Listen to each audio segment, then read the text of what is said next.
ought to be ashamed of themselves. Homelessness is not a crime. Being poor is not a crime. Yet you want to criminalize these. Who is next on the chopping block? Other classes of poor or impoverished U.S. citizens? I am here to represent all of our fellow homeless residents. If you take away even one of our constitutional rights, you have taken away all of them.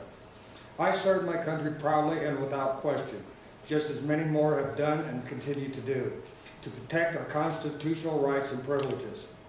I served in the U.S. Marines and the U.S. Army so that we can continue to live in America free from persecution. Running all the homeless out of the city and even the county is not a solution. It does not end homelessness. Each and every one of us has the same constitutional rights that each of you has, regardless of our position in any society. We do not lose these when we become poor, disabled, or homeless. We need affordable housing. Bob Home's Housing First is a failure. You have to be an alcoholic, a drug addict, or suffer from psychological problems. Not all of us here have these problems. Yet to get into housing, we are compelled to lie and label ourselves. Not all of us live in trash or unsanitary conditions. These camps are our homes. This is America, where we can choose to live anywhere, even in a tent. When your council votes on this, remember, we are all Americans. Criminalizing homelessness is not the final answer.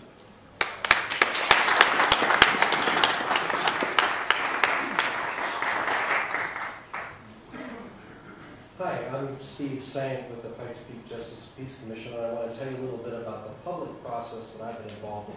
And it just had to be, I had a little footnote that hearing about the medical marijuana process kind of surprised me, because here a task force led by the medical marijuana industry basically wrote an ordinance for you. And I thought, I wonder what would have happened if a homeless task force had been convened to write an ordinance for you.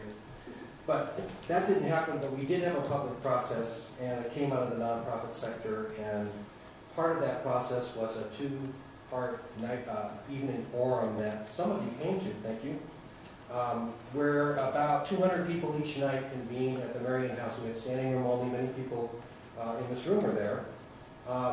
We had 64 different organizations that had people represented kind of there. Of those, there were 27 social service agency people who work directly with homeless people all the time, 18 different churches, and we also had a lot of homeless folks come, and I was able to actually collect surveys from 140 different people over those 2 nights, which included 18 homeless people. So the surveys were our way of trying to say, after we've done all this education, we've done all this discussion, what are our priorities? And out of those 140 different people filling out surveys, we learned that there are some solutions that the community might indeed put energy into. One of those would be some kind of a designated tent city, so that there would be some camping option somewhere, but not just everywhere. A second very popular solution was what I would call the second shelter. We have the Salvation Army shelter. They run a very tight ship. They have a lot of rules. I don't blame them for that, but some people just don't, fall through the cracks there. There are things that they don't allow, including pets, couples. They don't allow inebriated people. And if you're late or break other rules, you are sent out for maybe 4 months before you can come back in. And I'm dealing with a guy right now who was late one night and now is 4 months on a red card. So people fall through the cracks. There needs to be maybe a second shelter with different rules. The third thing that came out of the surveys was the need for an employment network agency, some kind of an employment effort to take homeless people with skills and business people who would be willing to hire them and put those people together. And then the final thing was there were a lot of people at the forums who were willing to volunteer to help in terms of outreach. Because the two things that seem to arise all the time is do we have sufficient shelter capacity, and do we have sufficient outreach people to bring homeless folks into that system? And there seems to be a deficiency in both of those.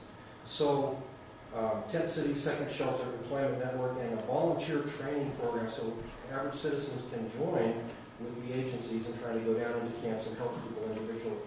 So that's what the survey showed. So what we decided to do was to hold another forum, come out of the cold 3 on March 1st, that's Monday night, 5:30 to 8, at the Marion House, and we're going to invite the public, if those are the kind of solutions that they want to pursue, let's form some action teams and get going. So for instance, if there's a lot of interest in a second shelter and CS Hope is on the verge of being able to open that, well, let's get a support team going. Let's create an action plan that's going to do fundraising or whatever else is needed to get that second shelter open. Another thing that was brought out on the surveys was an element of self-governance by homeless people. And this tent city idea was often associated with let homeless people kind of run a tent area themselves. And so there really does need to be some kind of a homeless leadership that can emerge. And we're going to invite people on the 1st to come and start to form that, so that there would actually be homeless folks in leadership positions able to get up here and tell you what the community is thinking and how they're going to be able to help solve their own problems. Now, I have to mention that Bob Holmes and Homer Pikes Peak explicitly said, we don't like the tent city and the second shelter idea. So don't attach Homer Pikes Peak with those ideas.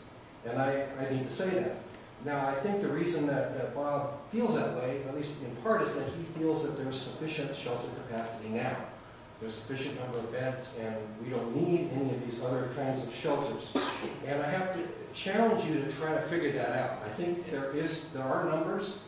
There's an inventory of emergency shelter beds. There's an inventory of transitional housing beds, and maybe that's growing now. Maybe there's, we know there's 40 more detox beds. Maybe there's more hotel vouchers. There's talk about more capacity, but we haven't documented it. And from the documents that I've seen, we are about 450 beds short if you add all the transitional and all the emergency beds on the Pikes Peak United Way list, and you compare that to the 1,250 homeless folks that were counted sheltered and unsheltered in the point of time count in 2009, a year ago, which is probably more than 1,250 now. So I would challenge you to look at that and see whether you think we actually do have the shelter capacity. Maybe we need more time for these other shelter options to be developed by the public. Finally, I wanted to say that in the forums, we did not ask people what they thought about the no camping ordinance. Specifically, the organizers wanted to avoid having like 2 camps come. We wanted to all be on the solutions page. But after the forums were done, I did my own little survey monkey. It was my first time trying Survey Monkey, and I sent a link out to everyone who had been to the forums, to everyone who was on Matt Parkhouse's homeless discussion list, and to everyone who's on the chat list out of Pikes Peak United Way. I sent out a link, take this survey, and I got 100 responses from those type of people who were very involved in this issue over the months and years. And this is what I found. 90% of those people do not think that people have a right to camp just anywhere on public property. So it's a fairly big consensus that just any kind of camping, anything goes, doesn't work. 85% of those people said they believe that people have a fundamental right to shelter. And another 85% said that the community has a responsibility to provide shelter for poor people. Those same people took a question on whether they favor the no camping ordinance. And it was split exactly down the middle. 45% of the people taking the survey favored the ordinance, 45% opposed the ordinance, and 10% were undecided. So I think that we're a little bit far from community consensus on passing this ordinance. If it's a solution, fine, but no one's saying the ordinance is a solution. They're saying it's a tool. So what we have to weigh is this important enough a tool that we're going to basically maybe alienate half the public on how we deal with this? Or is it just an okay tool? And I don't think an okay tool is enough. If this isn't a critical tool and the police don't really need this, then I think it's probably wise to not do it at this time. Thank you.